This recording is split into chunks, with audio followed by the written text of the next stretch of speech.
Ouve a palavra do Senhor, príncipes de Sodoma, escuta a lição de nosso Deus, povo de Gomorra. De que me serve a mim a multidão das vossas vítimas? Diz o Senhor. Já estou farto de holocaustos de cordeiros e da gordura de novilhos cevados. Eu não quero sangue de touros e de bodes. Quando vindes apresentar-vos diante de mim, quem vos reclama isto? Atropelar os meus átrios? De nada serve trazer oferendas, tenho horror da fumaça dos sacrifícios. Esse texto está no livro de Isaías, no capítulo 1, versículos 11 ao 13. Por que eu citei esse texto? Porque tem tudo a ver com este vídeo. Bem, meus irmãos e irmãs, estamos reunidos mais uma vez no meu canal do YouTube, A Hora do Macabeus. Hoje eu quero responder a pergunta de um ouvinte chamado Tiago, e ele perguntou o seguinte: amigo, eu tenho uma pergunta. Você não acredita na grande tribulação? O que vai realmente acontecer quando Jesus retornar? Céu, inferno, apocalipse? O que é real? O que é ilusão? Eu estou respondendo a pergunta do Tiago porque muitas pessoas perguntaram praticamente a mesma coisa. Eu quero fazer apenas um vídeo tentando responder às indagações de todos, tá? É claro que eu acredito na grande tribulação, isso é bíblico. Contém nas escrituras, Jesus Cristo pregou isso abertamente. O problema é, quando aconteceu a grande tribulação, ou se ela vai acontecer? Em que momento? Em que local? Qual é o lugar, né, que a grande tribulação vai acontecer? Ou se aconteceu, onde ela aconteceu? Essas são as perguntas. A grande tribulação existe, está na Bíblia. E eu acredito, tá? Esse vídeo aqui eu quero falar a respeito também do tal Templo de Jerusalém. Na verdade, o terceiro templo, é um suposto terceiro templo de Jerusalém. Muitos católicos, muitos protestantes acreditam que os judeus irão reconstruir o templo de Jerusalém. E depois dessa reconstrução vai vir a tal grande tribulação. Isso é tudo, isso sim é ilusão, tá? Isso é antibíblico, por sinal. E esse vídeo eu vou falar a respeito exatamente do terceiro templo, da grande tribulação e o porquê jamais esse templo será reconstruído. Até porque se o templo for reconstruído, tá, e fizerem um holocausto lá dentro, for realizado algum sacrifício dentro desse templo, acabou o cristianismo. Jesus Cristo será uma farsa. Acabou o cristianismo. Então, jamais isso vai acontecer, porque eu confio na promessa de Jesus Cristo, tá? Eu confio no poder da igreja, eu confio em tudo que Jesus Cristo pregou e aquilo que os apóstolos pregaram também. Então, o que acontece?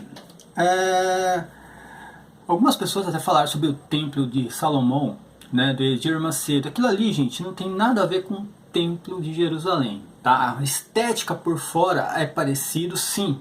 Tá? Ele conseguiu fazer uma estética parecida, mas não tem nada a ver. Tá? Porque o templo é um local de holocaustos, tá? De sacrifícios, onde você oferece um sacrifício a Deus. Tanto os judeus como os povos pagãos, eles realizavam sacrifícios. Esse é o culto de adoração divina.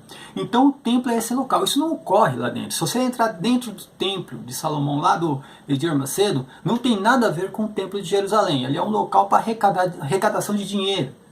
Tá? Enfim, o culto não tem nada a ver. O que ele prega lá dentro, o que ele faz, não tem nada a ver com aquilo que, né, os hebreus faziam no templo de Salomão, e depois no de Zorobabel, e posteriormente no templo de Herodes. Não tem nada a ver uma coisa com a outra. Então aquilo ali, na verdade, é apenas para enganar o cliente. Tá? É um 171 total. A estética é parecida? Beleza. Por fora, tudo bem. Por dentro não tem nada a ver. Tá? E não é feito aquilo que realmente é determinado fazer dentro do templo de Jerusalém. Tá?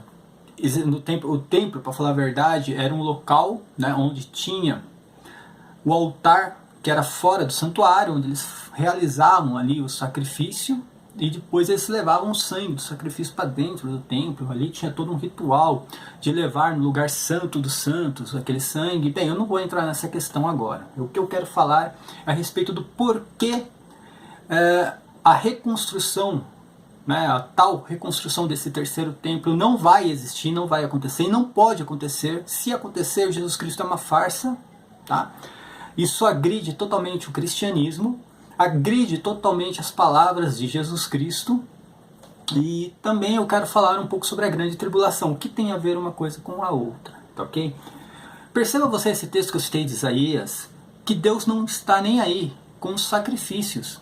Tá? Por quê? Se você pegar os textos no Novo Testamento, por exemplo, a carta aos Hebreus, eu vou ler aqui, você vai ver que esses sacrifícios não tinham eficácia.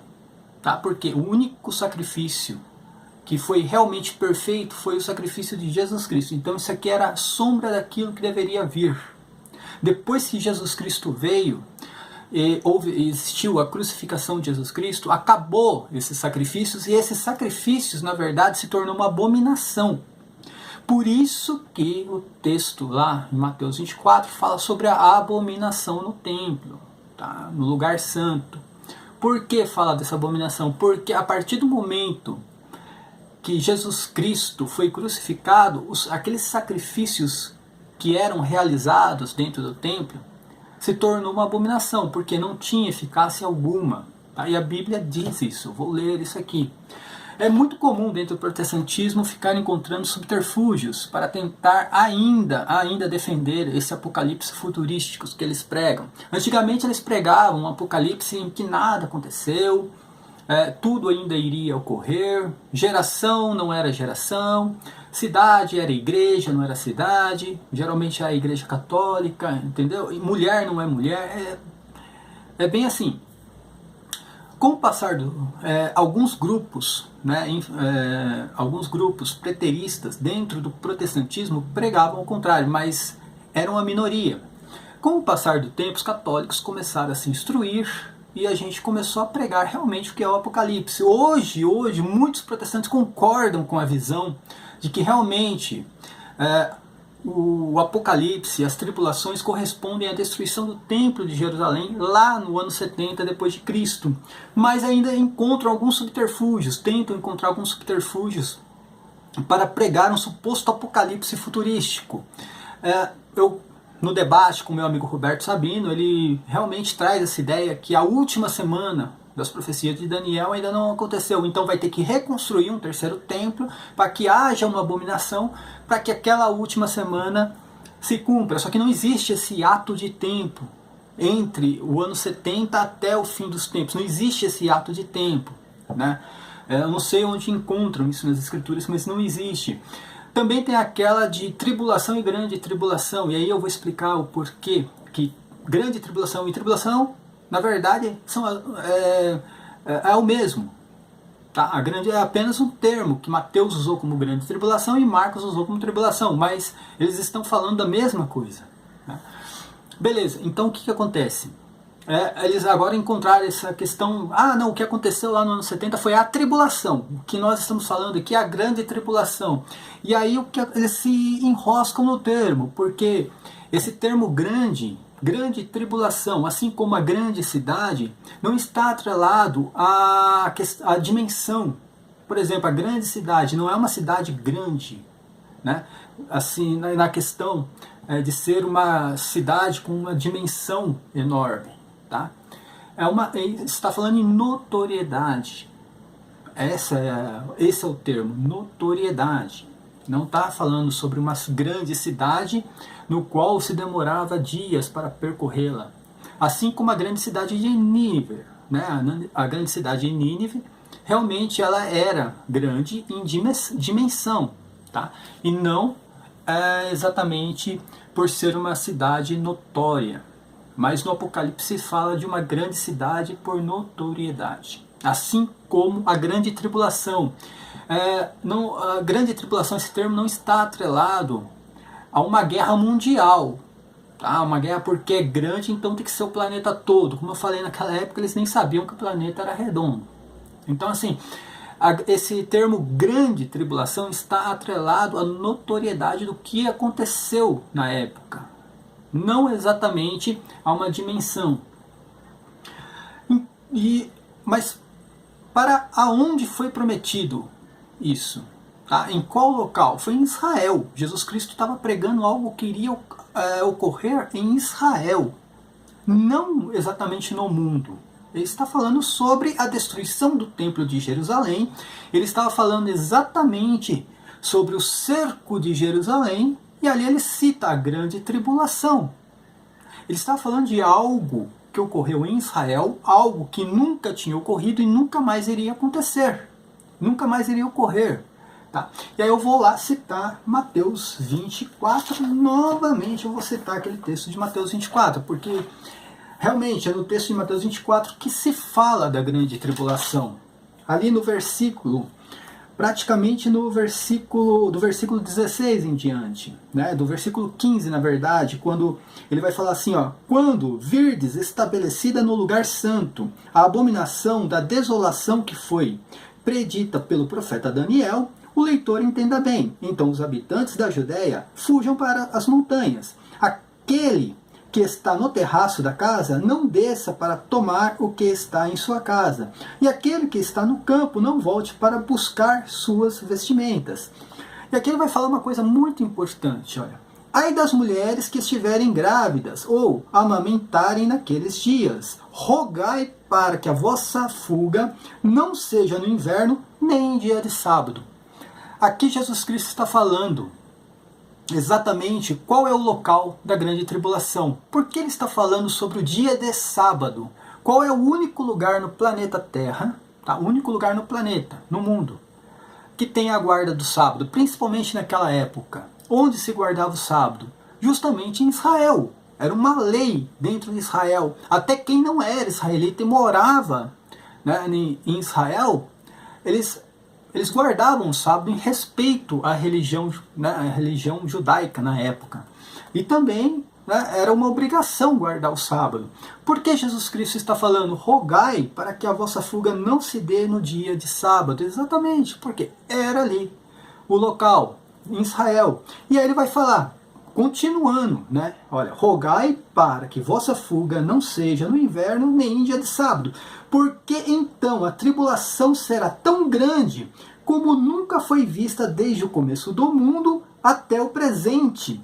E aqui vem uma informação importante também. Olha, a grande tribulação, tá vendo? A tribulação será tão grande como nunca foi vista, tá? Desde o começo do mundo até o presente momento, nem jamais será. Ele não está falando que isso aqui é o fim do mundo, essa grande tribulação é o fim do mundo. Ele está falando que iria ocorrer uma grande tribulação em um local onde se guardava o sábado, tá? E esse local ele já está falando ali, Judeia, está citando a Judeia, tá? E é o mesmo texto onde ele começa falando sobre a destruição do Templo de Jerusalém, Mateus 24. Então o texto está totalmente, o texto é explicativo. Está falando sobre a destruição do templo, isso ocorreu lá no ano 70. Está falando sobre o cerco de Jerusalém, que ocorreu no ano 70 também. Está falando sobre a fuga no dia de sábado, que era o único local onde se guardava o sábado, era Israel. Era uma legislação em Israel. E também, aqui está falando sobre a grande tribulação que nunca aconteceu algo igual. Está falando de notoriedade, não está falando em dimensão, é uma grande tribulação porque vai ocorrer no planeta todo, é a maior guerra que já existiu. Tem um artigo lá, né, do Bebezão que fala sobre a maior guerra que já existiu. Não está falando de uma guerra, a maior guerra, está falando sobre algo notório. Por quê? Exatamente, nunca se viu o que aconteceu. Nunca se viu o que aconteceu. Eu falo para todo mundo, por favor, leiam os livros de Flávio Josefo. Ele explica muito do que aconteceu. Nunca aconteceu nada igual.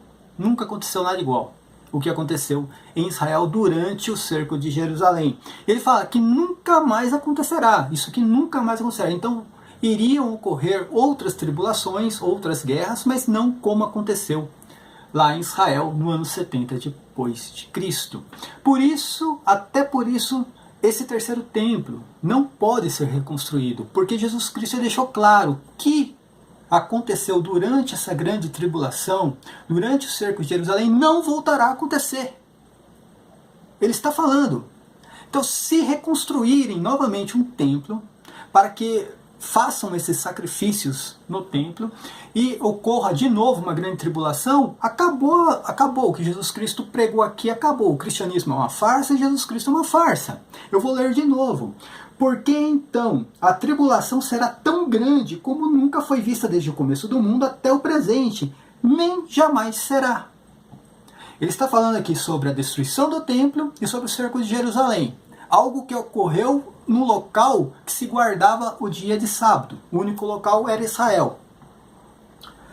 Agora, se você pregar que ainda vai acontecer novamente aquilo que já ocorreu, como alguns protestantes estão pregando, não, ocorreu a tribulação ali no ano 70 depois de Cristo, foi destruído o templo, teve o cerco de Jerusalém, assim como Jesus pregou, mas ainda falta alguma coisa acontecer. Então vai lá reconstruir o templo de novo, fazer o sacrifício, para que ocorra de novo uma grande tribulação e de novo ocorra a destruição do templo. Mas não foi isso que Jesus Cristo pregou. Jesus Cristo pregou que jamais iria ocorrer novamente. Por isso que esse vídeo, o nome é exatamente sugestivo. Se reconstruir novamente esse terceiro templo e alguém fizer um sacrifício dentro do templo, acabou o cristianismo. Jesus Cristo é uma farsa. Tá? Agora eu vou explicar o porquê do sacrifício. Não pode haver mais nenhum tipo de sacrifício dentro de um templo em Jerusalém. Tá? E eu vou explicar exatamente. A carta aos Hebreus fala muito sobre isso. Eu peço para que os ouvintes aí leiam a carta aos Hebreus, porque a carta aos Hebreus é uma explicação total a respeito da ineficácia daqueles sacrifícios, tá? E o sacrifício perfeito de Jesus Cristo, o sacrifício perfeito que veio para substituir, tá? Aquilo. Então cessou. Lá no livro de Daniel, vamos começar lá no livro de Daniel novamente, lá no capítulo 9. O que Daniel está falando? Lá no versículo 26. Depois dessas 72 semanas, um ungido será suprimido e ninguém será a favor dele. A cidade e o santuário serão destruídos pelo povo de um chefe, ou de um príncipe que virá. Seu fim chegará com uma invasão e até o fim haverá guerra e devastação decretada. Concluirá com muitos uma sólida aliança por uma semana e no meio da semana fará cessar o sacrifício. Okay? Ele fará cessar o sacrifício. O que acontece? O que Daniel escreveu aqui? Depois da destruição desse templo de Jerusalém, depois dessa guerra, acabará o sacrifício. Cessou o sacrifício. Tá? Isso ocorreu exatamente segundo a pregação de Jesus Cristo em Mateus 24, quando ele fala da abominação no lugar santo. Qual é essa abominação, gente? A partir do momento que Jesus Cristo foi crucificado, ali é o sacrifício perfeito. Tá? A partir daquele momento, aquele sacrifício do Antigo Testamento se tornou abominação dentro do templo de Jerusalém. Isso aqui você vai ver onde? Lá no profeta Malaquias. O que o profeta diz? Lá no capítulo 1 do profeta Malaquias, ele vai dizer assim, do versículo 10 em diante. Vá antes um de vós e feche as portas. Não acendereis mais inutilmente o fogo no meu altar. Não tenho nenhuma complacência convosco, diz o Senhor dos Exércitos. E nenhuma oferta de vossas mãos me é agradável, porque do nascente ao poente, meu nome é grande entre as nações, e em todo lugar se oferecem em meu nome o incenso, sacrifícios e oblações puras. Tá? Aqui o profeta já está tendo uma visão clara do Novo Testamento. E aí ele diz assim, sim, grande é o meu nome entre as nações, diz o Senhor dos Exércitos. Vós, porém, profanais quando dizeis, a mesa do Senhor está manchada e o que nela se oferece é um alimento comum. Aqui está vendo o quê? A Eucaristia. A Eucaristia que é exatamente o que nós oferecemos nas missas. Isso que nós oferecemos, é o sacrifício único de Cristo. E ele fala que é uma profanação você dizer que aquilo é um alimento comum. E ele vai falar assim, e dizeis ainda, ai que cansaço, e mostrais desprezo pelo altar, trazeis o animal roubado, o coxo, o doente, julgais que vou aceitá-lo de vossas mãos, diz o Senhor. Maldito seja o homem fraudulento, que consagra e sacrifica ao Senhor um animal defeituoso, tendo no rebanho animais sadios. Então, maldito é aquele que sacrifica um animal defeituoso. Isso aqui é uma visão do Novo Testamento. O cara não está vendo aqui exatamente ali o sacrifício de Jesus Cristo, a Eucaristia, exatamente porque ele está tendo uma profecia. Tá? Então, para ele é maldito sacrificar, fazer um sacrifício imperfeito. Ele está falando sobre um sacrifício perfeito e único. E qual é esse sacrifício perfeito? Como não ser maldito? Oferecendo o sacrifício para Jesus Cristo. Tá? Aí você vai lá no livro de Hebreus. O livro de Hebreus é exatamente uma aula teológica a respeito do sacrifício, da Eucaristia, da ineficácia do sacrifício, tá? Do Antigo Testamento e também do sacrifício perfeito de Jesus Cristo. E aqui, por exemplo, lá no capítulo 9 vai falar exatamente do sacrifício perfeito de Jesus Cristo. E aí vai falar, o culto que consistia unicamente em comidas, bebidas e abluções diversas, ritos materiais que só podiam ter valor enquanto não fossem instituídos outros mais perfeitos. Porém, já veio Jesus Cristo, sumo sacerdote dos bens vindouros, e através de um tabernáculo mais excelente e mais perfeito, não construído por mãos humanas, isto é, não deste mundo, sem levar consigo o sangue de carneiros ou novilhos, mas com seu próprio sangue entrou de uma vez por todas no santuário, adquirindo-nos uma redenção eterna. Pois se o sangue de carneiros e de touros e a cinza de uma vaca, com que se aspergem os impuros, santificaram e purificaram pelo menos os corpos, quanto mais o sangue de Jesus Cristo, que pelo Espírito Eterno se ofereceu como vítima sem mácula. Jesus Cristo é a vítima sem mácula, o sacrifício perfeito aqui. Algumas traduções trazem o sacrifício perfeito como vítima sem mácula a Deus. Purificará a nossa consciência das obras mortas para o serviço de Deus vivo. Quando você vê lá Malaquias falando sobre um sacrifício imperfeito, trazer animais impuros, tentando sacrificar e oferecer aquilo a Deus, e ele falando que aquilo é uma maldição, maldito seja quem oferece um sacrifício a Deus imperfeito, aí você vai ver que o sacrifício perfeito que Malaquias estava profetizando era o sacrifício de Cristo. Ele é o sacrifício perfeito. Então, depois desse sacrifício perfeito de Jesus Cristo, aquele sacrifício do Antigo Testamento se tornou maldição. Aquilo passou a ser a abominação dentro do templo. E aqui no capítulo 10 de Hebreus, o autor já vai falar, ora, onde houve plena remissão dos pecados, onde houve plena remissão dos pecados, não há por que oferecer sacrifício por eles. Então já existiu o sacrifício pelos pecados, então não tem mais o porquê oferecer outro tipo de sacrifício. Porque o sacrifício já foi feito. É o sacrifício perfeito de Jesus Cristo, o Cordeiro sem mácula. Tá? Então, se você sacrificar qualquer animal, seja para o Deus de Abraão ou para qualquer outro Deus, isso é uma abominação. O único sacrifício aceito por Deus é o próprio sacrifício de Cristo. Por isso que Jesus Cristo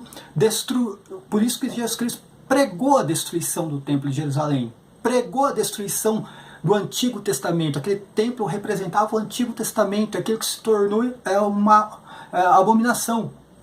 E ele pregava a destruição e o quê? A reconstrução do seu corpo, e não a reconstrução de um templo material, e sim a reconstrução do seu corpo, que era o que? O templo espiritual, que era a própria igreja. Então por isso que eu falo, minha gente, Se você, católico, acredita na tal reconstrução desse terceiro templo, nunca vai existir esse terceiro templo. Não existe espaço físico, a burocracia é tanta que nunca ninguém vai conseguir reconstruir novamente o terceiro templo em Jerusalém. Você que acredita nisso, você está invalidando as palavras de Jesus Cristo. Você que é protestante também. E se algum dia realmente reconstruir esse templo e fizer algum sacrifício dentro do templo, acabou o cristianismo. Jesus Cristo passa a ser uma farsa. A Bíblia não fala sobre a reconstrução desse templo, tá? Tá acabando aqui o tempo, só 25 minutos. A Bíblia não fala sobre a reconstrução de um templo, fala sobre a conversão de Israel. A conversão de Israel não tem nada a ver com a reconstrução do templo, tá ok? Um dia eles irão simplesmente se converter ao cristianismo. Então tá acabando o tempo aqui, 25 minutos. Eu farei um outro vídeo a respeito ainda disso. Espero que tenham entendido, tá? Paz e bem a todos. Até o próximo vídeo. Deem o like, por favor. Divulguem o canal. Tanto o meu canal, como todos os canais católicos, Inquisição Online, o canal do Cláudio, Universo Católico, tá? Que tá meio parado aí, a gente vai dar uma continuidade. E divulguem todos os canais católicos, tá? Deem o like, por favor. Se inscrevam no canal. Desde já agradeço. Paz e bem a todos. Amém.